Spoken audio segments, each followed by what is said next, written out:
morning, my dear students. Today we are going to start our NCERT book, and the first chapter of our NCERT book is the fish tale. इस book के अंदर हम जैसे normal books होती हैं math की जो 4th class तक आपने रीड किया, उसमें क्या होता था, सम्स दिए होते हैं प्रैक्टिस के लिए, लेकिन इसके अंदर आपको पेज बाय पेज रीड करना पड़ेगा। मतलब हमारी डेली लाइफ के साथ हर एक मैथमेटिकल कंसेप्ट्स को रिलेट किया गया है कि किस तरह से हम हमारी डेली लाइफ में यूज करते हैं, और ये बहुत ही इंटरेस्टिंग रहेगा क्योंकि हर एक चैप्टर में आपको हर एक चीज को सीखने के लिए नई नई स्टोरीज मिलेंगी। तो फर्स्ट चैप्टर हम स्टार्ट करने जा रहे हैं, द फिश टेल। तो हमें चैप्टर रीड भी करना पड़ेगा।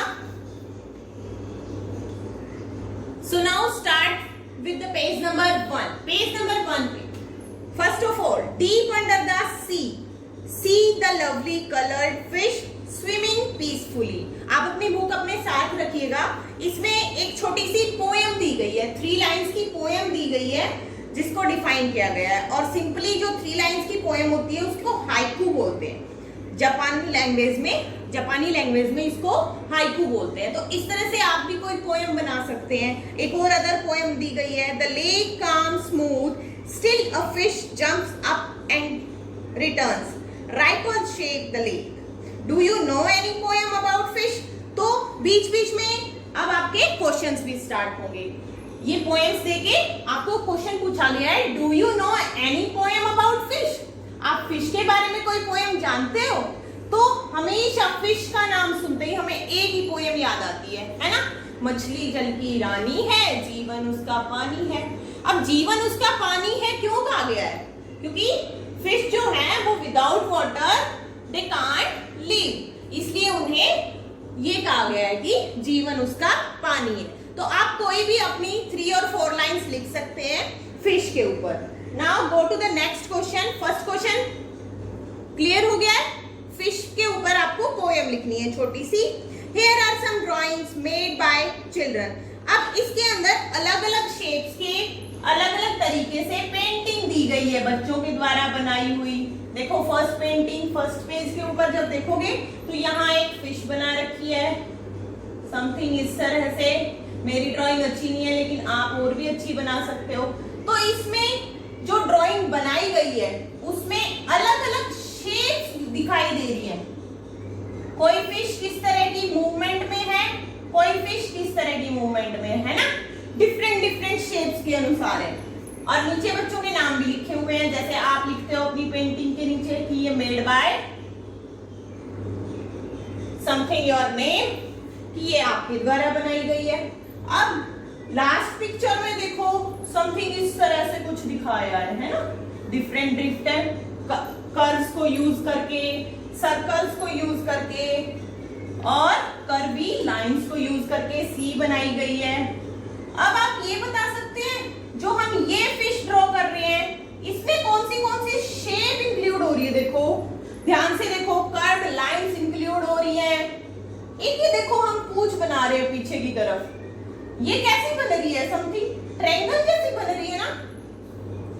तो इस तरह से शेप्स अलग अलग होती है जो हम अपनी पेंटिंग में यूज कर लेते हैं, लेकिन उसके बारे में सोचते नहीं है। हम मान लो कुछ भी ड्राइंग बना रहे हैं, कोई भी फिश बना रहे हैं, किसी तरह से भी बना दी हमने, ये फिश बना दी, लेकिन हमने सोचा तो नहीं कि ये कौन सी यूज करके बनाई है, कौन सी शेप यूज करके बनाई है ना। इसमें देखो ये ओवल भी यूज हो रहा है, इसमें ये ट्रायंगल भी यूज हो रहा है ना। तो इस चैप्टर में हम थोड़ा बहुत शेप्स के बारे में डिस्कस करेंगे और फिर लास्ट नंबर जो हमने फर्स्ट चैप्टर किया था उसकी भी इंक्लूडेड है इसके अंदर, ठीक है। तो शेप्स के बारे में नेक्स्ट क्वेश्चन देखो, second question, when you think of fish what shapes come to your mind? जब आप किसी भी फिश के बारे में सोचते हो, फिश के बारे में पढ़ते हो, अब जैसे चैप्टर पढ़ रहे हैं तो फिश की इमेज नजर आ रही है ना, तो वो क्या शेप नजर आ रही है वो ड्रॉ करना है आपको, ठीक है। जैसे मान लो मेरे वाली इमेज में तो एक बड़ी सी फिश नजर आ रही है और ये मैंने इस तरह से ड्रॉ कर दिया। यहाँ इसकी आई दिख रही है मुझे और यहाँ समथिंग इसके डिजाइन भी बनाए इस तरह से। तो आपकी ड्राइंग तो और भी अच्छी है, तो आप और भी अच्छी बना सकते हो, है ना। तो जो भी इमेज आपके सामने आ रही है वो बना सकते हैं। Okay, then the next question, try to use a sphere and triangle to draw a fish. अब देखो शेप सब देखो, ये ट्रायंगल और स्क्वायर। ट्रायंगल क्या होता है? ट्राई मीन्स 3, जिसमें 3 एंगल्स हो, ठीक है, this is a triangle, this is a triangle. और नेक्स्ट स्क्वायर, एक स्क्वायर भी डिस्कस कर रखा है। स्क्वायर क्या होता है? एक ऐसा फिगर, 4 साइडेड फिगर जिसकी आमने सामने की साइड्स इक्वल होती हैं, और जो ये एंगल होता है बिल्कुल 90 डिग्री का एंगल के बारे में हम नेक्स्ट चैप्टर में भी रीड करेंगे थोड़ा बहुत, ठीक है। तो स्क्वायर होता है बिल्कुल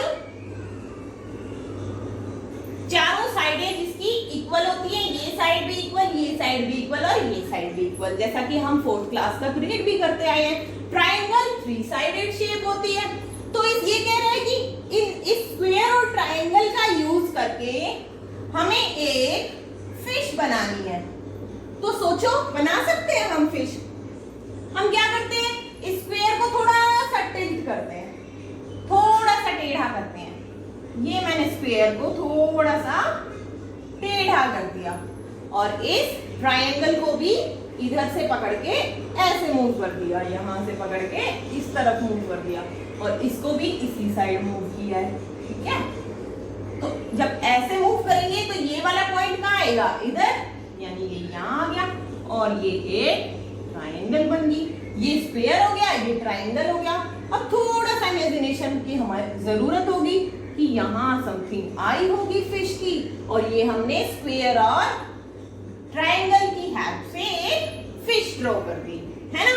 यानी डिफरेंट डिफरेंट शेप्स को यूज करके हम क्या बनाते हैं? अपनी पेंटिंग्स बनाते हैं, और हमने जैसे यहाँ फिश ड्रॉ कर दी है। तो इस तरह से ये 3 क्वेश्चंस करने हैं। Next we will go to the next page, page number 2। Yes, move to the second page. Look for fish design around you. अपने आसपास देखो, कहीं बेडशीट पे या आपके क्लोथ्स पे कोई पेंटिंग बनी हो फिश की, तो उसके फिश का डिजाइन देखना है। क्लोथ्स पे भी होती है, पेंटिंग भी होती है, मैप्स के अंदर भी होती है, कई हमारे घर सीनरीज लगी होती हैं उसके अंदर भी होती है, और बाथरूम्स में टाइल्स होती हैं उनके ऊपर भी होती है। अब डिस्कस करते हैं, जैसे बुक में इस तरह की कोई पिक्चर दे रखी है, और इस लड़की के ड्रेस के ऊपर ऐसे फिशेस बना रखी हैं, आप ध्यान से देखोगे तो, और इसने एक लॉकेट भी डाल रखा है जिसमें भी फिश ड्रॉ कर रखी है, ठीक है। तो इस तरह से अलग अलग पेंटिंग्स के अंदर फिश नजर आती है। तो और कहाँ आपको इस पेंटिंग में फिश नजर आती है? एक देखो, इसकी आईज देखो, समथिंग किस जैसी दिख रही है? फिश जैसी दिख रही है। तो मतलब इस फिश की शेप का अलग अलग तरह से यूज किया जाता है कि किसी पेंटिंग में बना दिया, किसी क्लॉथ पे बना दिया, ठीक है। Mean means a fish. Mean means क्या होता है? मीन हिंदी का वर्ड है ये। मीन का मतलब होता है फिश, इंग्लिश में फिश बोलते हैं। मीन मछली बोलते हैं वैसे तो, लेकिन मीन क्या है? उसका प्रायवाची शब्द है, ठीक है। तो ये मीनाक्षी है, ये लड़की, whose eyes look like a fish, जिसकी आंखें कैसी दिखती हैं? मछली जैसी दिखती हैं। Can you think of someone who has such eyes? क्या आप सोच सकते हो आपके आसपास है कोई ऐसा इंसान जिसकी आईज इस तरह की हो? देखो, हर एक इंसान की आईज समथिंग इसी तरह की होती हैं, लेकिन बस जो फिश की टेल होती है वो नहीं दिखाई देती, वो हम ड्रॉ कर सकते हैं, यहाँ भी ड्रॉ ही की गई है, ठीक है। तो समथिंग वैसे ही होती है। देखो, इस डॉट की जगह क्या होता है? यहाँ हमारे ब्लैक कलर का सर्कल दिखाई देता है ना, तो समथिंग आईज हमारी कैसी होती है? फिश जैसी ही होती है। तो आप भी एक अपनी इमेजिन के अनुसार एक पिक्चर बना सकते हैं जिसकी आईज कैसी हो? फिश जैसी हो। Next, draw a face with fish eyes. एक पिक्चर बनानी है। Then fishes can have very different size. अब फिशेस का आपने देखा भी है, पढ़ा भी है, पिक्चर्स में भी देखते हैं। कोई बड़े शेप की होती है, कोई छोटे की होती है, मतलब साइज भी मैटर करता है। स्मॉलेस्ट फिश कितने साइज की देखी गई है? 1 सेंटीमीटर। अब 1 सेंटीमीटर कितना होता है? 1 सेंटीमीटर आपके रूलर जो होता है, स्केल देखा होगा आपने, उसके अंदर डिफाइन होता है। ये स्केल है आपका 15 सेंटीमीटर, जो छोटे वाला स्केल होता है, और ये इतने इतने मार्क्स लगे होते हैं, वहां लिखा होता है, ये 1 के लिए है, 2 3, जो वहां 1 2 लिखा होता है, 1 लिखा है, मींस इस पॉइंट से लेके इस पॉइंट तक कितनी दूरी है, 1 सेंटीमीटर। तो स्मॉलेस्ट फिश जो देखी गई है वो 1 सेंटीमीटर की देखी गई है। How long is the biggest fish you can imagine? आप इमेजिन करके देखिए कितनी बड़ी फिश हो सकती है, कितने साइज की हो सकती है। अब इमेजिनेशन तो हम कुछ भी कर सकते हैं। मैंने इमेजिन कर लिया 18 मीटर, 30 मीटर, कोई बच्चा इमेजिन करेगा 100 मीटर, है ना। तो इमेजिनेशन क्या होती है, वो तो अलग अलग हो सकती है, जरूरी नहीं है सबकी सेम है, ठीक है। तो कुछ भी इमेजिन करके लिखना है। फॉर एग्जाम्पल इसमें बताया गया कि जो वेल शार्क होती है, वेल मछली होती है, वो सबसे बड़ी होती है और उसका साइज होता है 18 मीटर। बिगेस्ट कितना बताया गया है, वेल का साइज ऑफ वेल शार्क बताया गया है 18 मीटर। अब नेक्स्ट क्वेश्चन इन दोनों क्वेश्चन से रिलेटेड है। How many times longer is your big fish the smallest fish? छोटे वाली मछली से आपकी जो बड़ी मछली है, जो आपने इमेजिन की है, जो इसमें मैंने वेल शार्क का साइज लिख दिया, आप इमेजिनेशन वाला भी लिख सकते हैं, ठीक है। तो स्मॉलेस्ट फिश बड़ी वाली फिश से कितने गुना बड़ी है, कितनी बड़ी है, कितने टाइम्स लॉन्गर है, ठीक है। तो हम लिखेंगे इसको सोल्व करने के लिए, स्मॉलेस्ट फिश कितनी है, 1 सेंटीमीटर, और बिगेस्ट फिश कितनी है, 18 मीटर।